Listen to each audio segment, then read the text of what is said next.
Hello and welcome to another Cliff Reviews Art House. This time I'm reviewing The Bikeriders, directed by Nichols. So, the main performances in this film, the main actors, Jodie Comer, Tom Hardy, Austin Butler, were all fantastic. And this alone makes the film worth watching in my view. I did want it to be a little bit more kind of Sons of Anarchy, Sopranos maybe. It flirts with it, but it avoids ever crossing too far over into that. This is a serious drama rather than a gangster movie. It's about relationships, it's about community. I think it's also about how in capitalism people are alienated, and in order to find some identity, in order to belong, it's about where people find community, that sense of belonging, understanding who they are.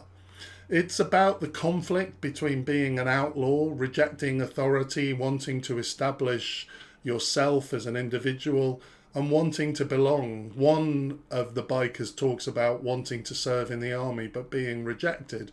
Another ends up becoming a motorcycle cop. So there's many interesting themes in this film. The film also highlights what happens when people find identity, when they find comradeship in inappropriate places, and how values can become distorted. So these people reject authority, yet they adopt a strict code, club rules amongst themselves. Austin Butler is great in this film, but he's more like his character in Elvis than in June. And it's really hard to shake off the Elvis. I felt like this was Elvis in the film. But that said, he does have a real screen pleasant presence. Jodie Comer is fantastic as well.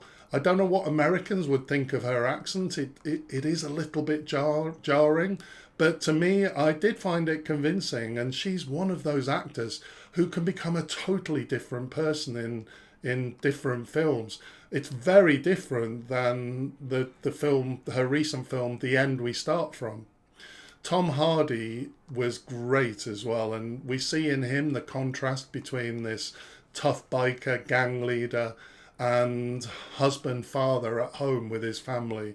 He had the best line of the film. I loved that when he said, "Fists or knife." What a line. The film looks good. It's shot on film and there's lots of close facial shots. The cinematography is fantastic. These are such great actors, as I say, kind of facing off against each other. And this just makes it a really compelling watch. Now, the framing device for this film is it's constructed around a photographer who's kind of recording and photographing the motorcycle gang. And this is based on a real person, so the whole film is inspired from that story. I'm not sure that this actually worked. It didn't feel like that took us anywhere. For example, I was almost expecting him to be in love with Kathy, played by Jodie Comer, at the end, but he's not, and we're not really sure of any journey he's been on. He does, in the end, become effectively just an ancillary character. He's probably just a device to let Kathy narrate the film. Overall, I wouldn't say this film is a classic, but I would say that it's definitely worth seeing. It's a compelling story, and the three great actors are at their best in this film. Thanks for watching, and I'll see you next time.